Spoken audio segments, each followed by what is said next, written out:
Comment débloquer l'état de travail en profondeur pour apprendre plus vite que 99% des gens de la population? C'est ce que tu vas découvrir dans cette nouvelle vidéo. Beaucoup de gens travaillent beaucoup, mais ne retiennent pas grand-chose. Pourquoi? Parce qu'ils n'ont pas appris la bonne manière de travailler. Ces gens-là révisent, ces gens-là lisent, ils prennent des notes, ils regardent même des vidéos. Et pourtant, quand il s'agit de restituer en fait vraiment ou d'appliquer ce qu'ils ont appris, tout disparaît. Ce n'est pas un problème en fait d'intelligence, ce n'est pas un problème d'incompréhension ou de motivation, mais c'est juste un problème d'état mental. Pour apprendre, tu dois être dans un état bien disposé. La majorité des gens travaillent dans un état de dispersion permanente. Un peu de concentration, puis une notification arrive. Un message, un email, une pensée parasite et la concentration disparaît. Le cerveau redémarre sans cesse. Et chaque interruption oblige ton cerveau à se reconfigurer. Et ce redémarrage, en fait, consomme énormément d'énergie mentale pour ton corps. Et résultat, tu es fatigué, mais tu n'as rien vraiment appris. Apprendre vite ne dépend pas du temps que tu passes, mais de la qualité de l'attention que tu es capable de maintenir. Et aujourd'hui, la bonne nouvelle, c'est que tu es capable de connaître l'état de travail en profondeur pour remédier à ce problème, travailler moins, mais apprendre plus. Le travail en profondeur, c'est quoi? Le travail en profondeur n'est pas simplement se concentrer un peu plus. C'est un état de mental dans lequel, en fait, ton intention est entièrement dirigée vers une seule tâche. Ton cerveau est pleinement engagé. Aucune distraction n'entre dans ton champ mental. Dans cet état, en fait, ton cerveau fonctionne différemment. Il ne survole plus l'information. Il la traite, la relie et la comprend.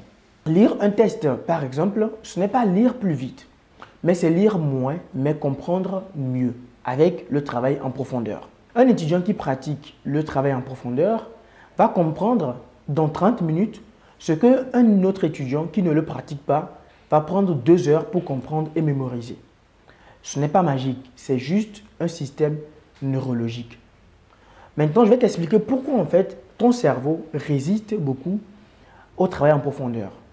Ce que tu dois savoir, c'est que ton cerveau n'est pas conçu pour la concentration prolongée. Il est conçu pour détecter le danger et les nouveautés.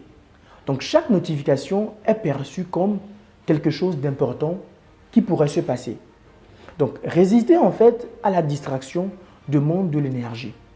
Et plus tu résistes, plus tu t'épuises.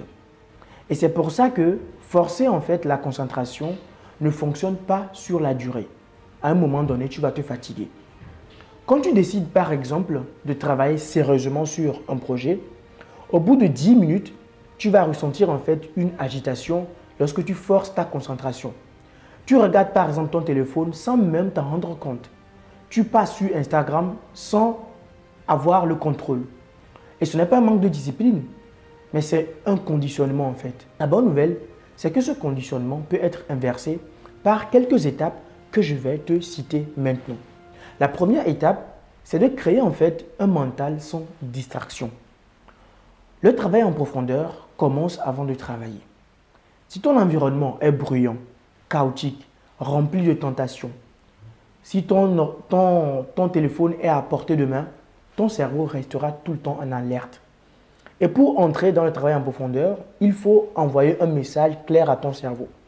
Ici, il n'y a rien à faire d'autre que de travailler. Mets par exemple ton téléphone dans une autre pièce que la pièce dans laquelle tu veux travailler. Essaye de ranger ton bureau de manière à ce que tous tes outils pour travailler sont là, sauf les distractions. Ça va te permettre d'être plus concentré. Ce que font les gens qui réussissent, c'est qu'ils essayent de mettre un environnement clair qui les empêche en fait de se distraire. Étape numéro 2, limite le temps pour libérer la concentration. Contrairement à ce que l'on croit, travailler en profondeur ne fonctionne pas sur de longues heures.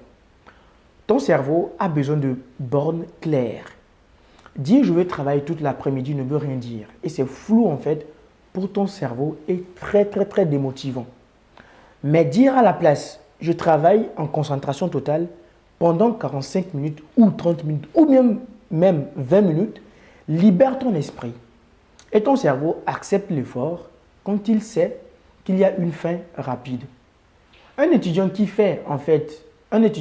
donne 45 minutes de travail en profondeur apprend souvent plus qu'en 3 heures de travail dispersé. Et la contrainte crée en fait la clarté. Étape numéro 3, utilise l'effort actif pour entrer dans l'état de travail en profondeur. L'état de travail en profondeur, en fait, n'apparaît pas pendant la lecture passive. Il apparaît en vrai quand ton cerveau est actif. Je donne un exemple pour que tu comprennes mieux ce que je vais dire.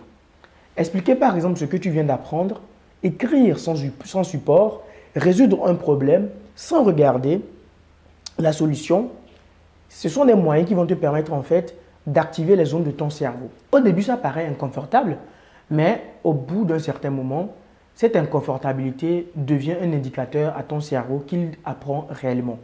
Plus tu passes dans cette zone, plus le cerveau entre vite en état de travail profond. Étape numéro 4, protéger l'état de flux. Quand tu entres dans le travail en profondeur, le temps change. Tu perds la notion des minutes. Tu travailles même sans voir les heures passer. Et les idées s'enchaînent. Et c'est ce qu'on appelle l'état de flux. Mais cet état-là est très fragile. Une seule interruption peut le briser.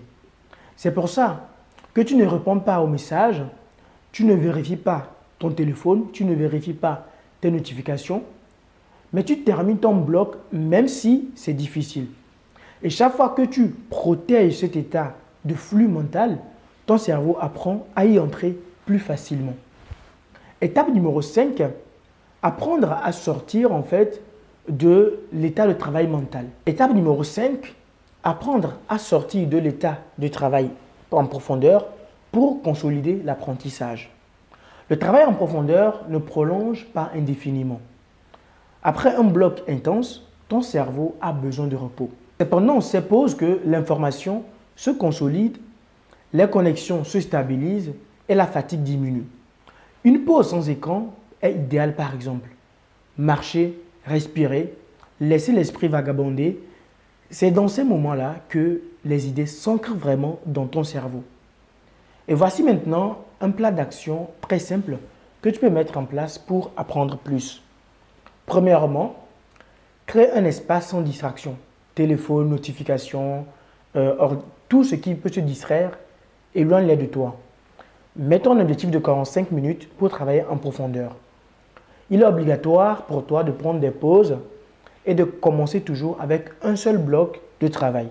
Ce n'est pas la quantité qui compte, mais c'est la qualité neurologique de l'effort qui compte. Le travail en profondeur n'est pas réservé à une seule catégorie de personnes ou à des élites. C'est une compétence qui se développe. Et dans un monde bruyant, celui qui maîtrise en vrai son attention apprend plus vite, progresse plus vite et réussit plus vite. Mais la vraie question aujourd'hui maintenant pour toi, c'est que qu'est-ce que tu vas faire de ta capacité de concentration aujourd'hui?